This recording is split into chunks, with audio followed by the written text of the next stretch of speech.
Well, here we are, day 2 of the second bedroom remodel, and we have the electricity back on.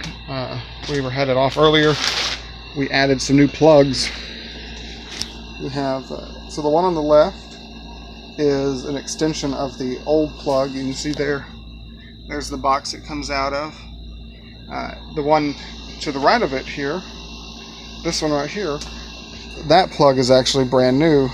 You can see that gray wire running back there. So that plug, this light fixture here, this plug, and one more in the living room run on 2 separate 20 amp breakers. So out of the 4 plugs, there's 2 on each 20 amp breaker. That's going to help pull the air conditioner and the electric fireplace in the living room. So we have a breaker box outside of our house that feeds the little one on the inside, but the one outside is really, really big, and it has plenty of room for growth. So these plugs are actually added on to our main breaker panel outside of the house. So it takes a lot of stress off. We took 2 window units off the house's original electric system, so that's going to help a lot. And we put a new breaker box in the house, so all new breakers, all new plugs, and a lot of electricity taken off the old grid.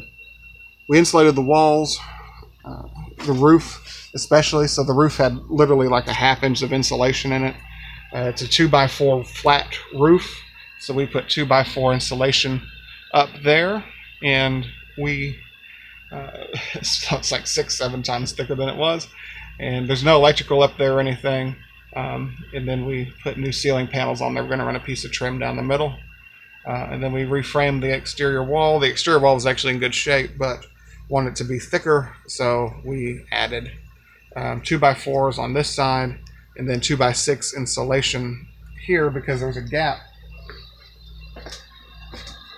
There's a gap here between the wall and the new wall because the water lines run down there. And y'all, that's not mold, that's just dust from being underneath the bed for so long. So the water lines run in this little casing here, so the wall actually had to come out on this side of it. So this part of the wall is 6 inches of insulation, and the original wall is intact behind here with its insulation the house came with. It's very well insulated. We're going to frame out around the window unit, put our new paneling up on the walls, be white just like the rest of it, and we'll go from there. One of the cool things we did this time that saved a lot of heartache is we actually painted the paneling before we brought it inside.